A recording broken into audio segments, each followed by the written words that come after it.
પણ કાઠિયાવાડની જ્યારે શોભાયાત્રા નીકળે ત્યારે ગુજરાતમાં તો જો બધાય પ્રાંતના લોકો રહે એટલે બધાય જોઈ રહે અને એ એમાં કઈ કોઈ ખોટું લગાડે જ નહીં.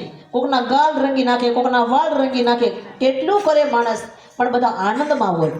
અને એ પોથીમાં એક છોકરો દોડતો દોડતો આવ્યો ને એટલે એને ફટાકડાની આમ લાઈન મૂકી અને એ ફટાકડાની લાઈન ચાલુ ફટફટ ફટફટ ફૂટી. એમાં શેઠ બાપાના પગ આગળ ઉડીને ગયો અને શેઠ બાપાને ધાક પડી ગઈ. ધાક પડી ગઈ. એ તો વાસ્તે ગાસ્તે શેરી વળાવી સજ કરું ઘરે આવો ને આંગણીએ પથરાવું ફૂલ ને હરી ઘરે આવો ને ગાતા ગાતા ઢોલકા કમરમાં બાંધેલા અને બધા ગાતા ગાતા જાય. પેલા ગામડામાં તો આવું હતું. અને જ્યાં મંડપ પાસે પહોંચ્યા અને મંડપમાંથી પાછી પોથી લઈ અને ઘર પાસે પહોંચ્યા. 7 દિવસ થઈ ગયા પણ ધાક ખુલી નહીં. 7 દિવસ એમના ઘર પાસે પહોંચ્યા અને પાછો ઓલો છોકરો દોડતો આવીને ફટાકડો ફોડ્યો અને શેઠ બાપાના પગમાં જ પાછો ફોડ્યો ફટાકડો. અને જ્યાં ફટાકડો ફૂટ્યો ને ત્યાં ધાક ખુલી ગઈ. ધાક ખુલી ગઈ એટલે પુરાણી બાપુ બિચારા એમના ઘરે બધા બેઠા એટલે કીધું કે કેમ ગીતાબેન કથા બરોબર લાગી કે કેમ લાગી? ગીતાબેન કે મેં સાંભળી હોય તો ને. કેમ? અરે પોથી લીધી ત્યારે ધાક બંધ થઈ ગઈ હતી, તે અહીંયા ઘરે આવ્યા ત્યારે ખુલ્લી. તો મને ક્યાં ખબર પડે? એમ ભાગમાં હોય તો જ કથા સંભળાય, નહીતર કથા સાંભળવા મળે નહીં. ઘણા રૂપિયા હોય, ઘણું સારું હોય, પણ ભાગ વગત નર પાવત નહીં. ભાગમાં ન મળે તો ભગવાન મળે નહીં. એમ અહીંયા શેઠ બાપાને ભાગમાં પોથીનો લાવો હતો પણ કથા સાંભળવાનો લાવો મળ્યો નહીં. તો આવો વાલા, આ ભાગવતની કથા નૈમિષારણ્યના પવિત્ર ધરામાં એક વખતના સમયે 88,000 ઋષિઓ અને સુત નામના પુરાણી જ્યારે બધા ભેગા મળીને બેઠા છે, જ્યાં જ્ઞાનનું સત્ર ચાલે છે અને એ જ્ઞાનના સત્રમાં વક્તા છે સુત નામના મહાપુરાણી. અને જ્ઞાનનો વક્તા કેવો હોવો જોઈએ અને શ્રોતા કેવો હોવો જોઈએ એમના અહીંયા લક્ષણો બતાવ્યા છે. ભાગવતના વક્તા સુખદેવજી જેવા હોવા જોઈએ. ભાગવતના વક્તા વિરક્ત હોવા જોઈએ. વિરક્ત મતલબ ગ્રસ્તી સંસારી ન હોવા જોઈએ. ભાગવતના વક્તા સંતોષી હોવા જોઈએ. જે મળે માં સંતોષી હોવા જોઈએ. રામાયણમાં સબરીને 8મા પ્રકારની ભક્તિ ભગવાને આપી હતી. સરલ સ્વભાવ નમન કોટિલા. શ્રી રામ જય રામ જય જય રામ.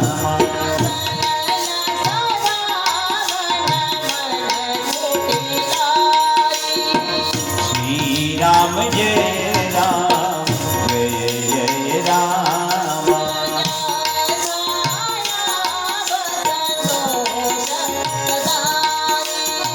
શ્રી રામ જય રામ જય જય રામ.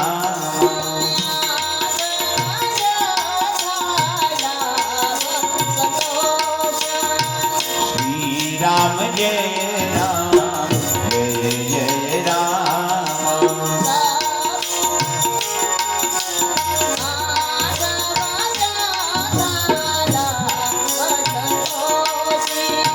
શ્રી રામ જય રામ જય જય રામ.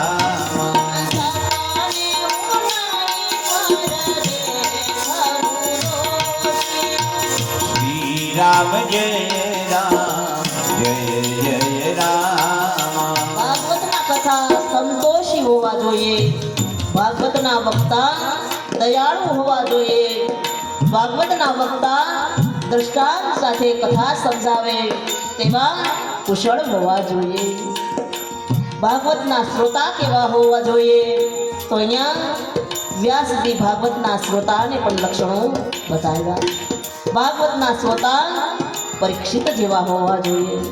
જેમ પરીક્ષિતજી એક આસન ઉપર બેસી 7 દિવસ ભાગવતની કથા સાંભળી, એમ આપણે પણ ભાગવતના શ્રોતા પરીક્ષિત જેવા હોવા જોઈએ. એક આસને બેસી કથા સાંભળવાની છે. પણ એક આસન કેવું કે જ્યાં આપણે કાલ બેઠા છીએ અને કોઈ બીજું આવીને બેસી જાય અને આપણે એને ઉઠાડવી, એ એક આસન નહીં. ઝઘડો નહીં કરવાનો. એને એક આસને બેસી ગયા એટલે વચ્ચે ઊભું થવું નહીં, એને એક આસન કહેવાય. પણ તમારા મનમાં કંઈ ઊંધું ઠસી જાય એટલે માતાજીએ કીધું એક આસન એટલે મારી જ જગ્યા છે, અહીંયા ઊભા થઈ જાવ, અહીંયા નહીં બેસાય, અને આમાં ઝઘડો પણ થઈ જાય. એટલે ભાગવતના શ્રોતા એક આસને બેસીને કથા સાંભળે તેવા હોવા જોઈએ. ભાગવતના શ્રોતા બને તો ઉપવાસ કરી અને કથા સાંભળે તેવા હોવા જોઈએ. ભાગવતના શ્રોતા લોભી ન હોવા જોઈએ. જો સાંભળજો, મારા ઘરનું નથી હો અહીંયા. ભાગવતના શ્રોતા લોભી ન હોવા જોઈએ. કારણ કે તમારી સંપદા આવા ભગીરથ કાર્યોમાં મન મૂકીને વાપરી હશે ને તો ભગવાન વ્યાજ સાથે પાછું આપશે. અને મારા માટે નહીં, કોઈના માટે નહીં, પક્ષી માટે, કબૂતર માટે. હા, એક કબૂતર, એક કૂતરું અને એક કીડી અને એક સાધુ, આ વગર ઝોલિકા ફકીર છે. એના માટે જેટલું દેવાય એટલું મન મૂકીને દે એવા ભાગવતના શ્રોતા હોવા જોઈએ, લોભી ન હોવા જોઈએ. કારણ કે તમારી સંપદા આવા ભગીરથ કાર્યોમાં મન મૂકીને વાપરી હશે તો ભગવાન વ્યાજ સાથે પાછું આપે છે. ભાગવતની કથામાં આપણને રસ પડે તો આપણે શ્રોતા છીએ, અને નો રસ પડે તો શેરડી ઉત્તમનગરમાં બહુ આવી છે, એના શ્રોતા તો છીએ જ. એટલે શ્રોતા બનીને બેસવું, શ્રોતા બનીને નહીં. ત્યાર પછી સુત નામના મહાપુરાણીએ શૌનક ઋષિને કહે છે, હું તમને જે કથા કહેવા જઈ રહ્યો છું એ કથા દેવર્ષિ નારદે પણ સાંભળી છે. હવે દેવર્ષિ નારદ એક મિનિટ એક જગ્યાએ બેસતા નહોતા અને એની કથા કેવી રીતે સાંભળી છે વિચારવા લાગ્યા કે એ કથા દેવર્ષિએ નારદે પણ સાંભળી. એટલે શૌનકે પ્રશ્ન કર્યો કે બાપજી, જેને ગાય દોવાના સમય જેટલો સમય પણ એક જગ્યાએ બેસવાનો સ્થિર નથી એવા નારદે કથા સાંભળી? જે ગાય દોવાય એટલી સમય પણ એક જગ્યાએ બેસી શકે નહીં એવા નારદજીએ આ કથા સાંભળી? જરા આ કથા અમને કહો ને, એની પાછળનું કંઈક કારણ હશે ને? હા શૌનક, બહુ સુંદર કારણ છે બાપજી, અમને કહો ને શું કારણ છે? એક વખતના સમયે દેવર્ષિ નારદજી ફરતા ફરતા બદ્રી વિશાલમાં આવ્યા છે, અને ત્યાં આગળ એને સનત કુમારો મળ્યા છે. અને સનત કુમારોએ નારદજીને પ્રશ્ન કર્યો. નારદજીને ઉદાસ જોઈ અને કહ્યું, તમારો ચહેરો દુઃખી કેમ છે? સનત કુમારે નારદજીને જોઈને પ્રશ્ન કર્યો કે હે નારદજી, તમારો ચહેરો ઉદાસ કેમ છે? તમારો ચહેરો દુઃખી કેમ છે? ત્યારે નારદજી કહે છે, કઈ વાતનું તમને, સનત કુમારો કહે, તમારો ચહેરો દુઃખી કેમ છે? કઈ વાતનું તમને દુઃખ છે? ત્યારે નારદજી કહે, હરિ કા દાસ કભી ન હોય ઉદાસ. અને જો ઉદાસ હોય તો આ પક્ષી ઘર માટે, આ કબૂતરના શણ માટે, બીજાના કાર્ય કરવા માટે ઉદાસ હોય, બાકી પોતાના માટે ક્યારેય ઉદાસ ન હોય. હરિ કા દાસ કભી ના હોય ઉદાસ. અને યાદ રાખજો, આ દુનિયામાં સંત કદી ઉદાસ ન હોય, અને ઉદાસ હશે તો બીજાના માટે ઉદાસ હશે. એટલે પછી તમારા દુઃખનું કારણ શું છે? વ્યાસજીના પુત્રો શૌનકજી કહે છે કે તમારા દુઃખનું કારણ શું છે?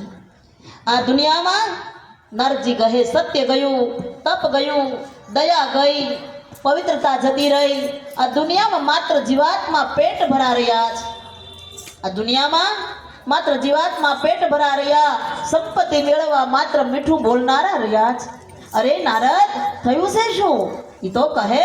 ત્યારે નારદજીએ કહ્યું, આ દુનિયામાં ક્રોધિત લોકો બહુ બન્યા છે, લોભી બન્યા છે, આ દુનિયામાં લોકો સ્વાર્થી બન્યા છે.